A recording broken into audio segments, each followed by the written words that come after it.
Charles Manson is dead after decades in prison, but the family he gathered around himself to commit brutal murders are a reminder of their crimes. The cult leader died Sunday night of natural causes at 83, and the cadre of followers imprisoned for the 1969 California killings that made him infamous are likely hopeful that his passing could improve their chances of being released. Only one person involved in the back-to-back attacks at the homes of Sharon Tate and the LaBianca family, designed to create a helter-skelter race war, has been paroled, while the others have seen dozens of applications for release getting rejected. Patricia Krenwinkel, now 69, was convicted of all 7 counts of murder in the Tate LaBianca attacks, and has become California's longest-serving female inmate. She admitted to stabbing one victim dozens of times and using blood to smear the words "death to pigs" on the wall during the killings, when she was 21. Krenwinkel now lives at a women's prison in Corona, California, and was denied parole for a 13th time this summer. Her recent efforts to get out of prison have focused on the idea that she was suffering from intimate partner battery at the hands of Manson, who often preyed on young women as he recruited for his cult. Krenwinkel claimed that she was not trying to paint herself as a victim, but a state decision that abuse led to her committing the crime could weigh in favor of her release. Sharon Tate's sister, Deborah Tate, has repeatedly spoken out against parole for her loved one's killers.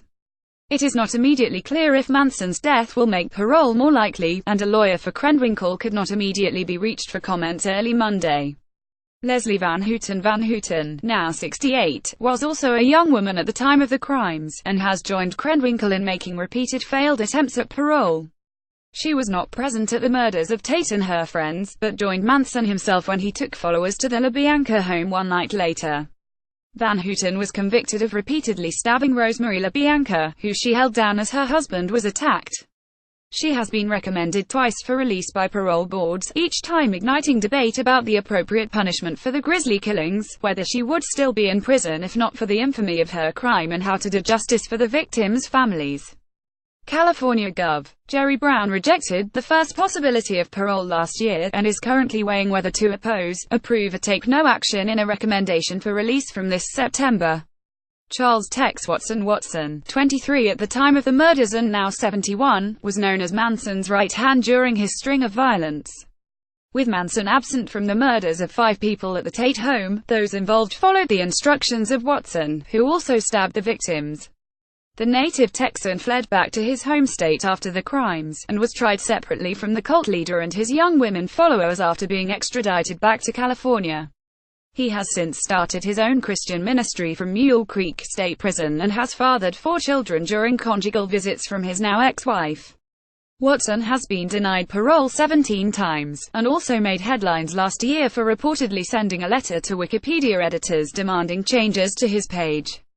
California Department of Corrections and Rehabilitation via Reuters. Susan Atkins was the 3rd young woman convicted in the Tate LaBianca killings.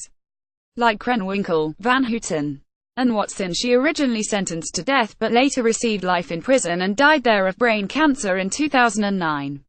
Steve Grogan, 17 at the time of the killings, is the only Manson family member to have been paroled after serving time for them. He was at the scene of the LaBianca home as others inside tied up the family and stabbed them, but remained in the car and did not actively participate. Grogan was sentenced to death and then life imprisonment for the death of Donald Shea, a stuntman killed at the Spahn Ranch home that the Manson family called home. He was paroled in the 1980s after agreeing to show authorities where the body was buried, and has remained out of the public eye since. Reed Saxon, Associated Press. Linda Kasabian, 20 at the time of the killings, served as a lookout, but ultimately led to the convictions of Manson and others by giving testimony to prosecutors. She received immunity for her turn as a star witness, and said in 2009 that she thinks about her role in the killings every day. Kasabian told Larry King that she was abandoned by her husband before joining up with the charismatic Manson, and fled the family in the days after the murders after he told her to kill what would have been another victim. While not involved in the Tate LaBianca murders, others at the fringes of the Manson family have also found themselves imprisoned for other crimes. Lynette Squeaky Fromm, 69, was a member of the group who went on to make a failed assassination attempt on President Gerald Ford in 1975, serving 34 years before her release on parole in 2009. Bobby Beausoleil, 70, was arrested shortly before the Tate LaBianca murders for the torture and stabbing death of Gary Hinman, a friend of the Manson group. He was denied parole for an 18th time last year. Bruce Davis, 75, was also convicted in the Hinman killing as well as the Shea killing. Parole boards have recommended his release 5 times, though they have all been rejected by the California governor's office, most recently by Brown this summer.